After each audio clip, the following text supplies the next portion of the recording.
Hey, welcome back to episode 3 here of our Starforged plus Star Wars campaign. And it's been a couple of weeks since the last episode, and we're now also recording now after a week has gone by. So just a very quick recap on what has happened.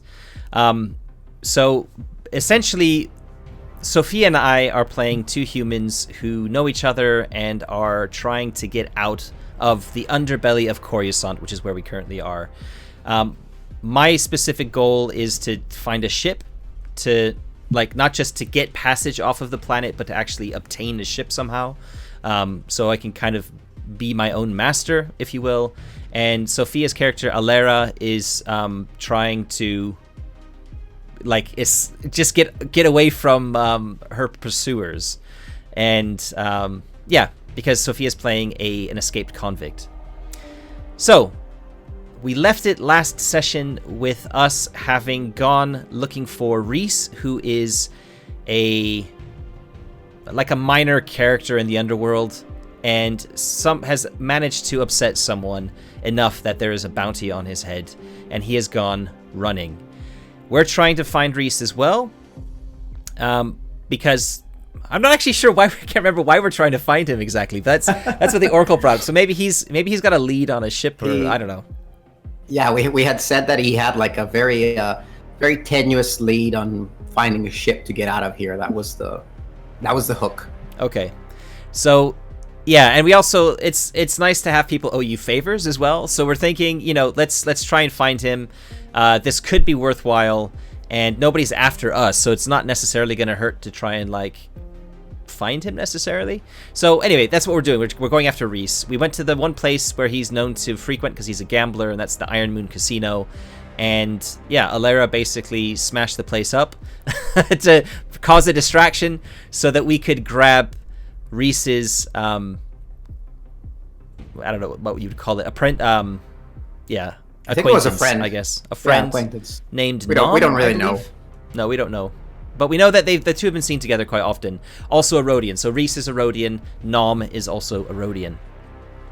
And that is pretty much where we've left it. We managed to get out of the Iron Moon Casino without being caught ourselves, grabbed Nom, and shuffled into the busy underworld streets just outside the Iron Moon Casino. Now, that does mean that the Iron Moon is probably going to be coming after us because we've caused a fair amount of damage. The slot machine that Alera tipped over ended up shooting coins out of it, so which people were grabbing. So they're not going to be very happy at all. So that's where we are. I'm just going to show off some very quick things with Foundry that we've changed in between sessions. Just a couple of small things. I'll talk them through, not just show them for the people listening to this on a podcast as well. And here we have it. I've put a couple of things on the background, if you will, so we can see a little bit about the details about the underbelly, which were generated previously with the open AI that I was playing around with. So just a bit of flavorful descriptions of what life is like, or what the underbelly is like in terms of smells and sounds and sights and things like that. So just a nice little touchstone for us to kind of get our head around if we need to. Then I've put our character sheets there with our assets, just so they're nice and easy to see very quickly if we need to. Obviously, our health is frozen at the time that I took the screenshots. That's not a big problem. Then, the big change here is if I open my character sheet here. First of all, I made a character sheet in character portrait in Hero Forge, so I have a portrait of my character just because I like having portraits of my characters. If you go over to Oracles here, there's a custom Oracles bit at the bottom, and this is something that this module allows you to do. And basically the way you do it is you come over to your role tables in Foundry, you create a folder called Custom Oracles, and you then drag and drop or create any oracles that you want in that folder, and they will then appear on your character sheets oracles on literally everyone in that world instance. So we have things like action plus theme, descriptor plus focus. We have our campaign elements table. We have a name generator which goes through that big list of names and will generate some for us. And then I've pulled across a lot of the various different tables that I created, again using OpenAI for the underbelly, just in case we want to roll on any of them. And the way it works is you simply find one, click on it, and it will automatically roll it. And put the output into chat, so we don't need to like. It's just a lot quicker to do this. Now, there's, by the way, more. You can do moves as well, just like that. You'd have, again, it's in the wiki under extensibility. There's instructions on how you can create custom moves in case you wanted to create some for your game. But I think that's pretty much the only changes that have been made so far. Oh, I've created some journal entries, which can be seen here. Clickable journal entries. So we've got the Star Wars tables. So I've put the campaign elements and the underbelly flavor and the names all in a journal, which you can click on any of these as well. That's before I knew about the custom oracles. So you might not need those. NPCs, these are the NPCs. If I double click on that, you can see the NPCs that we've encountered so far in our game. So Reese, Nom, the Iron Moon owner, we don't know who that is yet, and Triz Grek, who's the bounty hunter. And I haven't actually put any detail into these. I've literally just created entries for them. So it's just a way of, if you're familiar with Mythic, Mythic has like a way that you can track NPCs on the like campaign tracker sheet that they have. And it literally is just, you just write down the name of the various NPCs. So for me, this is a nice way. I add a page for each one. If we have time later, we can put a little description of who they are, but there's not a lot to keep track of at the moment. It's very easy to remember who everyone is. And the last one there is the session notes. So for session 1 and session 2, I've just put in here some notes in terms of, in bullet form, bullet point form, just explaining what had happened in case we need to, reference that at a later stage. So, we've got Nom out of the Iron Moon Casino into the hustle and bustle of the underbelly. There's a bit of a riot of sound behind us as they're pursuing, but they don't manage to catch us, we've decided. What do we do now? Well, my first guess is that we question Nom, and well, actually, I think we need to decide what she knows and why she was running and why she's protecting Reese and so forth and so on. Yeah. So we can think something up, or we can roll on some oracles. Yeah. So I think we take her maybe to like a side alley, a little bit away from the Iron Moon Casino, where we can interrogate her in a poor person, in silence without being disturbed. So I think let's do that. And yeah, are we gonna be using violence? Are we gonna be trying to persuade her, be nice? She's probably scared. In fact, she was running from us and was trying to get away, and then we've grabbed her. So I don't think we need to roll like a yes/no oracle or anything. I think we just say that she's frightened, especially because Alera's so big. And I think we got a strong hit with a match. I think it was on the last session. So we had kind of like decided that it was like, oh, okay, no, she's gonna cooperate with us. She will. Yeah. And I think we can quickly kind of like explain to her like, hey, we're also Reese's friends. Why did you run? And what do you know? There's a bounty hunter after him. We're trying to find him. We're not, because I think that's important to clarify. We're not trying to get to Reese. Yeah. So let's roll with this. I'm a scoundrel, right? And I'm good at like lying and bluffing and things. So we don't really have a relationship with Reese, really. We might have done some business once, but I don't see there being like, he's not like a friend or anything. But I want to try and lie and bluff my way here through to get Nom to spill the beans by saying that that I'm a really good friend of Reese's and we want to help him. I mean, we do want to help him anyway, but by trying to like, I want to try and make it out as if I'm a friend, and that I like maybe even say like I owe him a life debt or something like that. So that's why we want to find him before the bounty hunter gets to him. So, yeah, I guess that's a roll, right? Yeah, it could be a roll. I'm thinking this can either be a compel. Actually, it can be a lot of things, but it can either be a compel, or a face danger, or a secured advantage. It all depends on how we're framing the action. Like to what, like if we're trying to get her to talk to get an advantage, then that's secured advantage.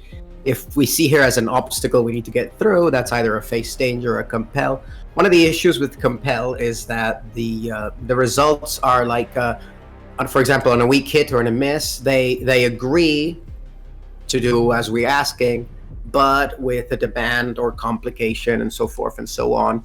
So those can get weird depending on how you're phrasing the situation. So in this case, I think this is either a face danger or a compel, depending on how we want to go through it. I think compel sounds good to me.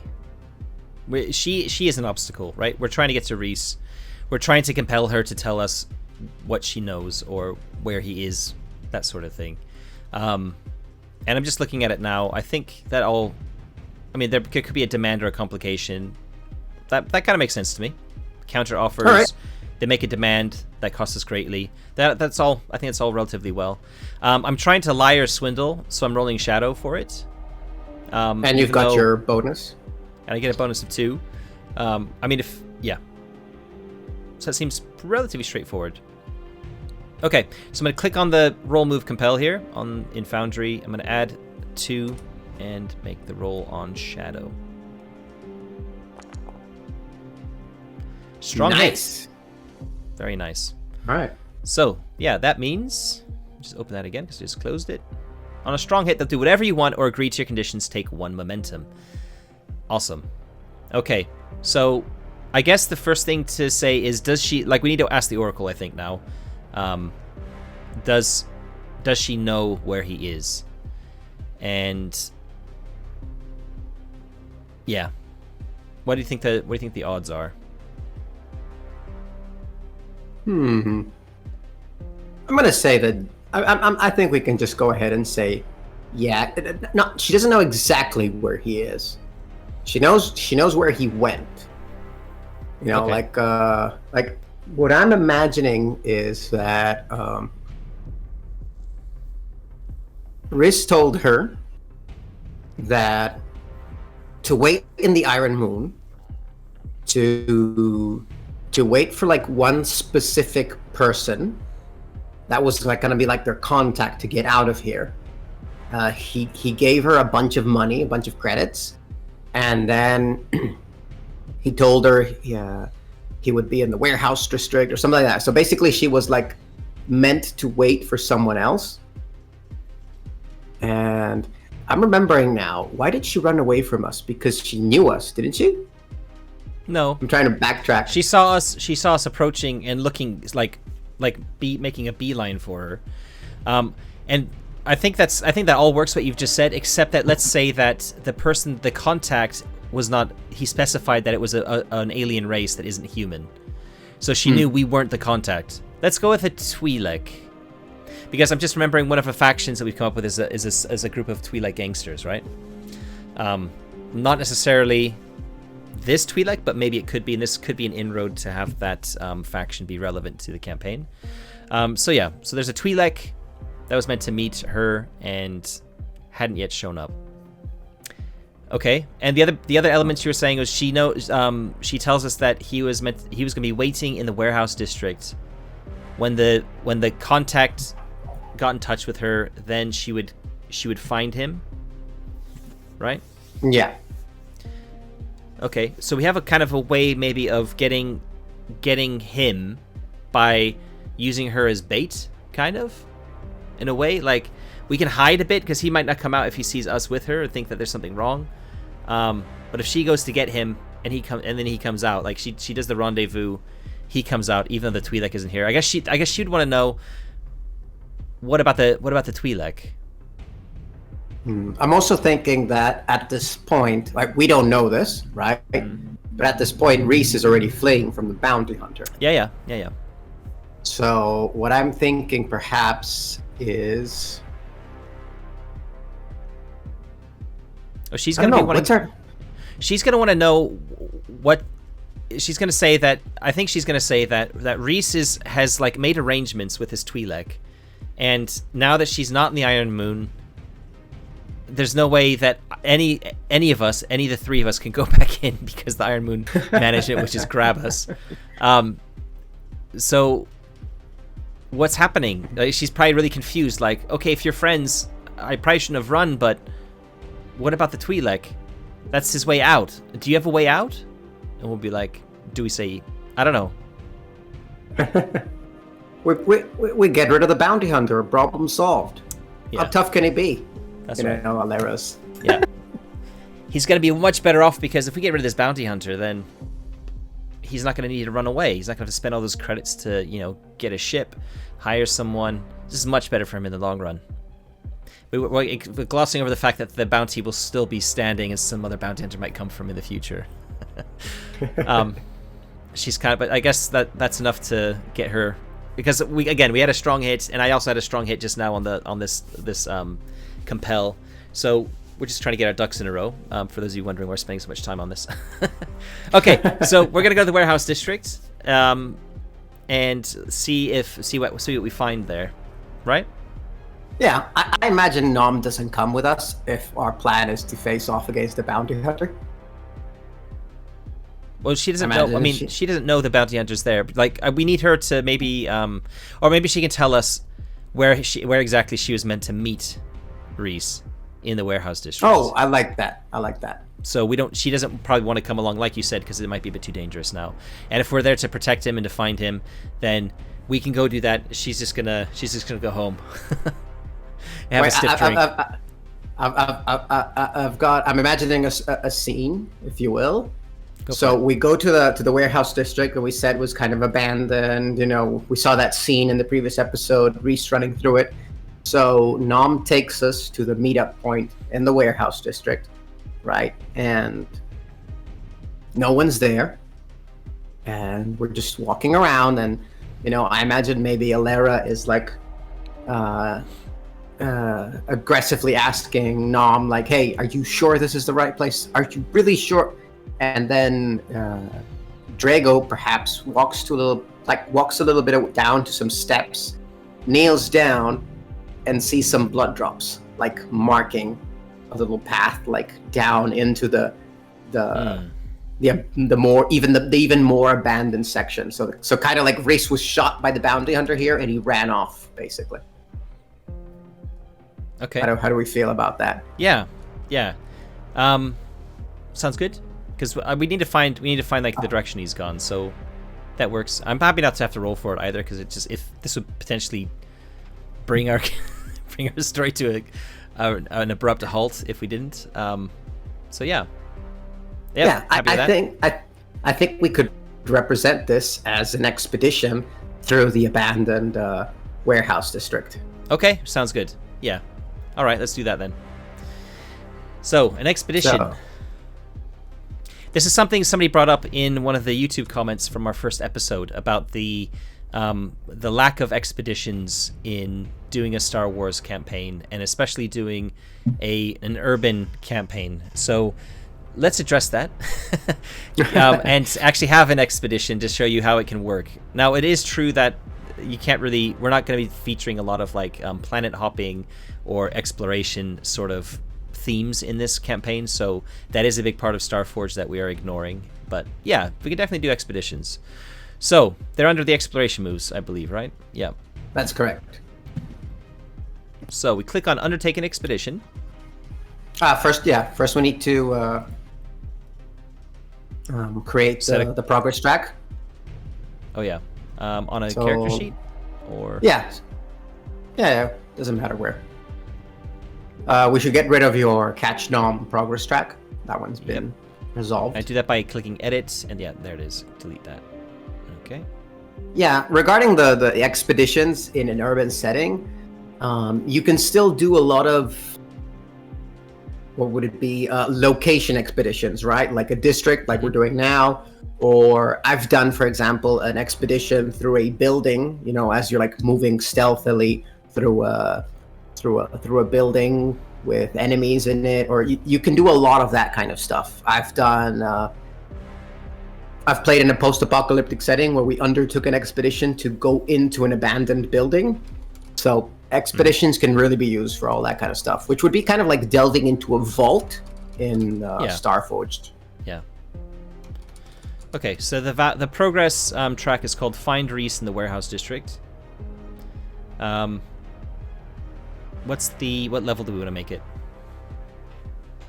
I think dangerous? Troublesome. Dangerous could be fine too. It depends on how much time we want to spend on this and how lucky we are on our dice. Dangerous would be about 4 waypoints to get to 8 progress, which is... Let's leave it troublesome then for now. Alright, that should be about 3 waypoints. Do we want to clock?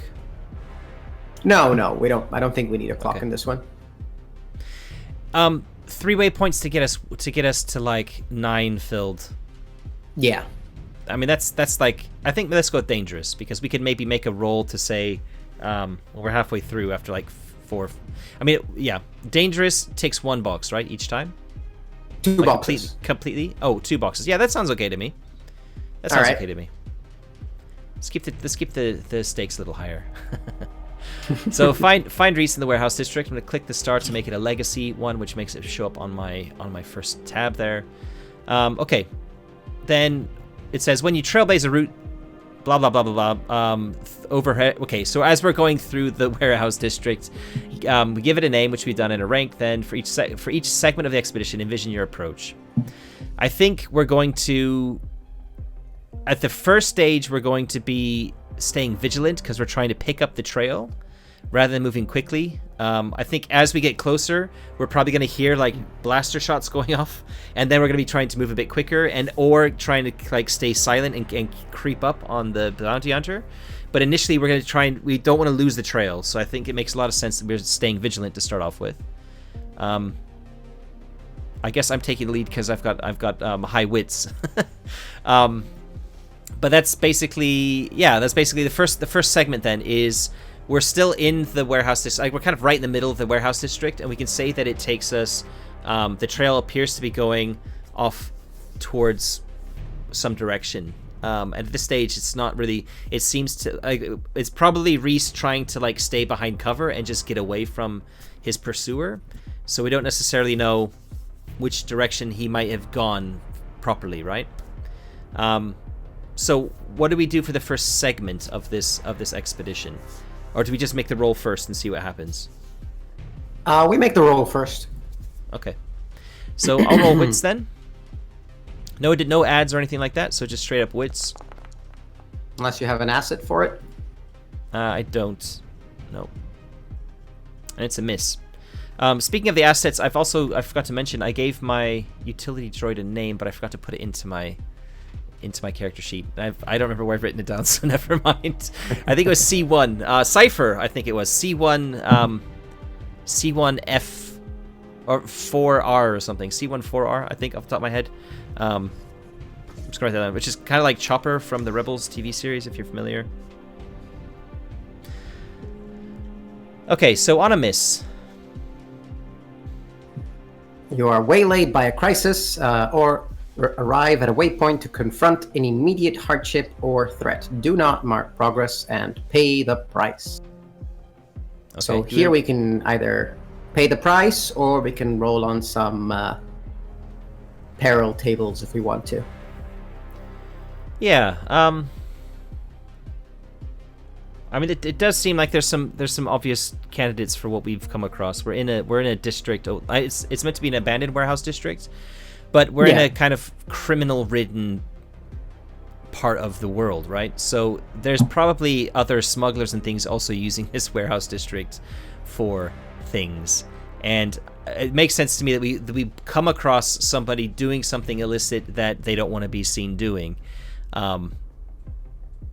Yeah, I mean that to me just kind of jumps out. But let's. How would you then take that into a mechanical move? Would you take that to pay the price, or would you take that to a peril table? Because I know from looking at the peril tables that they're potentially going to tell us something else. Let's roll on peril table. I think that might be fun. I was gonna say, I noticed that our arrays haven't been added to the custom. Should we just drop them there? That's true. Yeah. So just drag them to the custom oracles. Yep. They are under Star Wars Elements, I believe. Mm-hmm. Yeah. And we can go ahead and use that. So for example, let's just roll on peril here. Mm-hmm. And oh, that's right. No, we can't use the. I forgot about that. Never mind. It doesn't do nested. things. Oh, the custom Oracle one doesn't. The custom Oracle doesn't do nested. So let's just roll on the rollable table. And we get malfunctioning machines or technology. Okay. So my first thought is we come across some kind of old combat droid that is malfunctioning. How do we? Yeah, that works. That works for me. Yeah, and we're intruders. It's got yeah, it's like a security droid, or even like an old battle droid or something could be funny. What could be interesting. Let's go with the battle droid. Because this isn't that long after the end of well, the start of the Empire being formed. So I mean, I don't know why there'd be a battle droid here on Coruscant. Maybe it was like a trophy or something.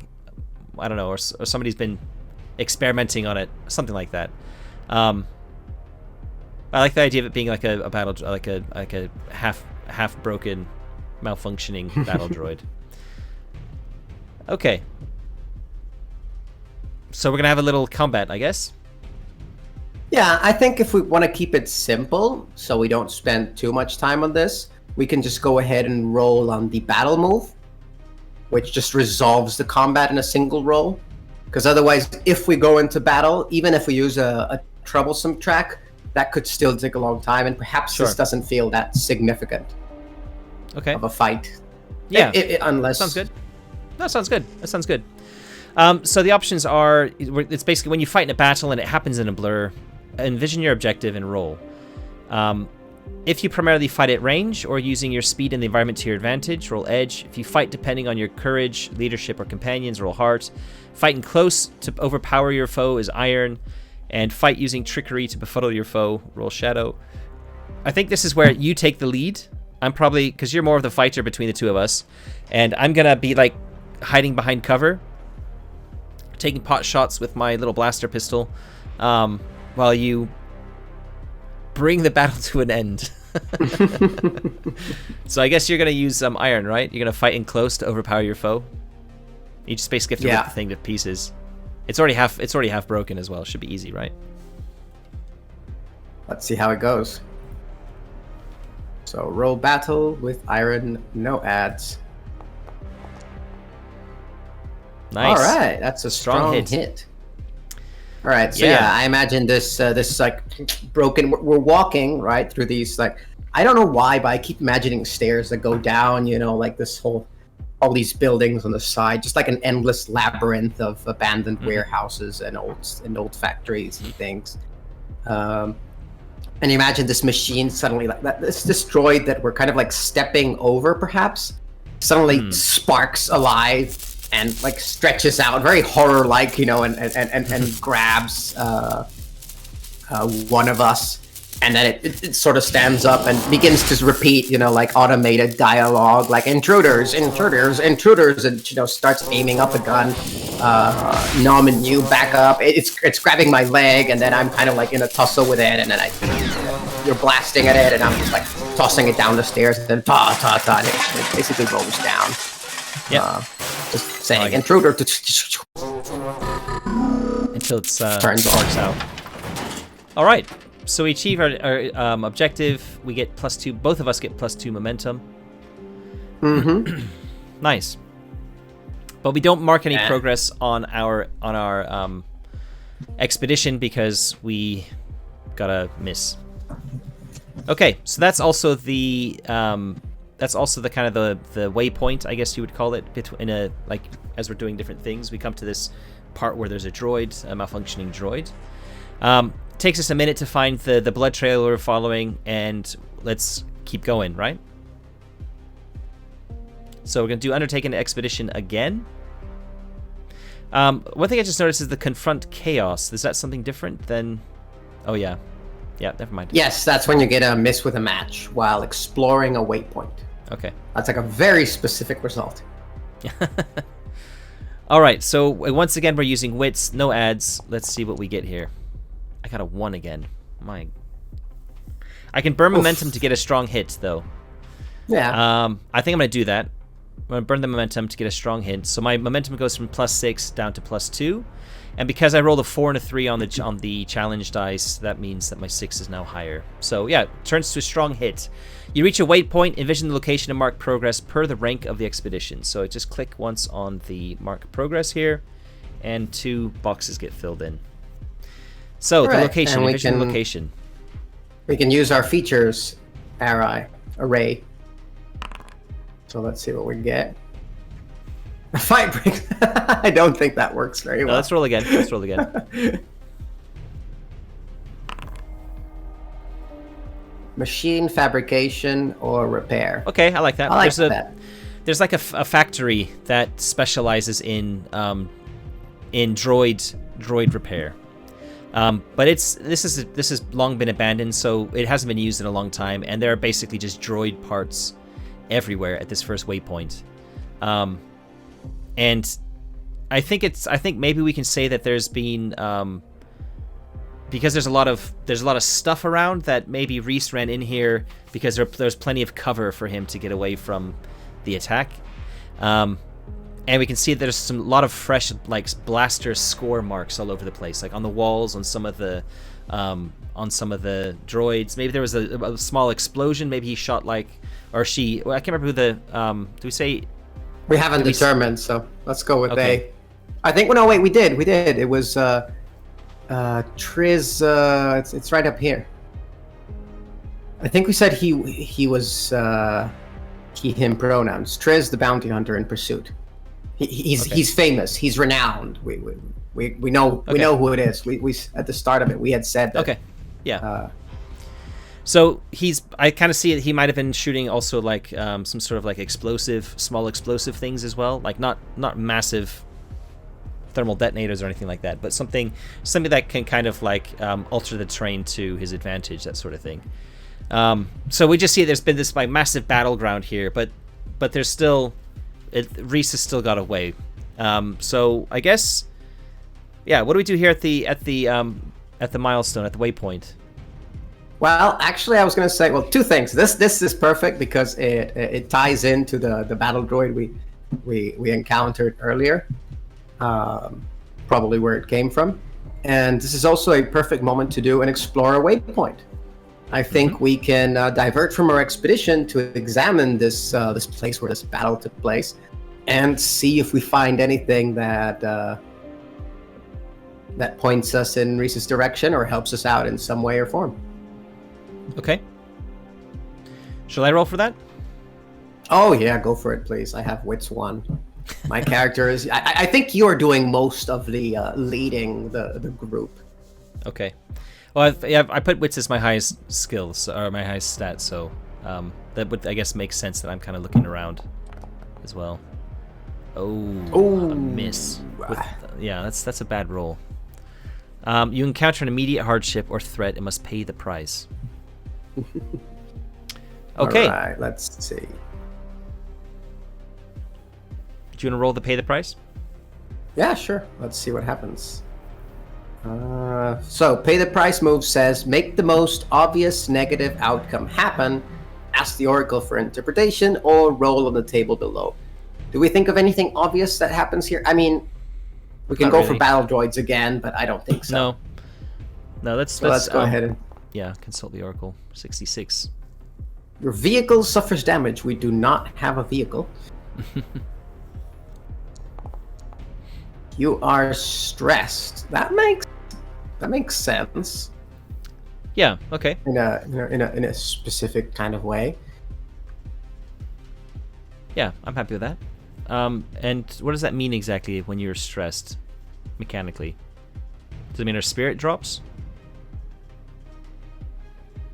I'm trying to think of how we become stressed, and maybe Nom is starts freaking out a little bit because it looks like there's a battle going on. Like this bounty hunter is trying to kill him and not just capture him.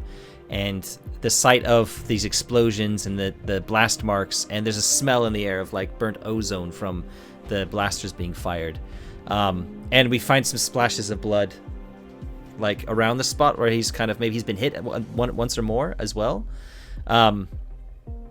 that it's just, yeah, she's getting kind of panicking about it, and it's kind of causing both, like, all of us to feel the stress of the moment that, this Reese is on the verge of being captured. It's not that the bounty hunter is on his trail. It's that the bounty hunter is like actively shooting at him. Like, right. It's like we might be too late.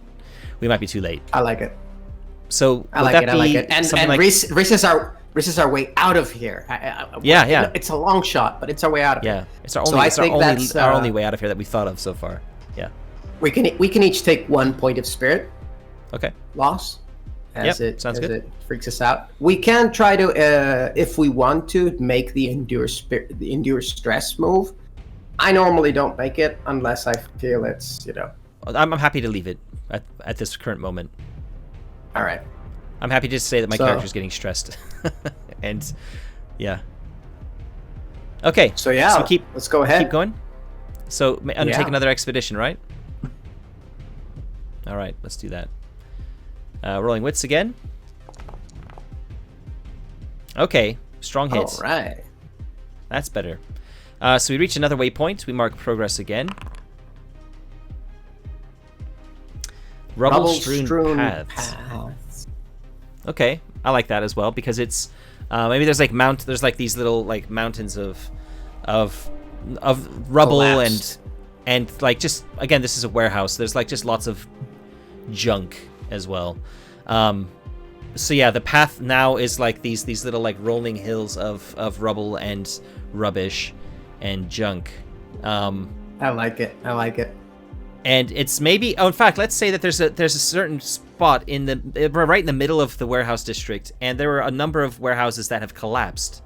So there's also like it looks like ruins a bit, like where their walls are kind of half standing up. You've got lots of this other rubble kind of lying around. And it's this big, wide, open space in the middle of the warehouse district, where it almost looks like a bomb has gone off a little bit, without having a crater. But like it's just weird. Like these things have been fallen in. It was quite violent. No one's cleaned it up, and it's just this massive, this massive area. Now, I'm just looking at the time. We're coming up to the 40-minute mark of recording time, and I want to try and keep these to about 30 minutes. So I think this might be a nice place to stop it here. We've marked two sets of progress on trying to track down Reese. I think we'll be able to see if we catch up to him or not in the next episode. I'm hoping we will be able to resolve this in the next episode. So this seems like a nice little cliffhanger to leave it on. And yeah, we'll end it here. So thank you very much for watching. Thanks, Sophia, again for joining me. And if you haven't already, please hit the subscribe button if you like what you're seeing here, as it helps the channel to grow, and hit the like button as well. And check out Sophia's channel, Ironhome. There's a link in the description as well if you want to see more Starforged and Ironsworn goodness. Otherwise, that's it from me and, well, from us, and we'll catch you next time. Bye-bye. Bye-bye.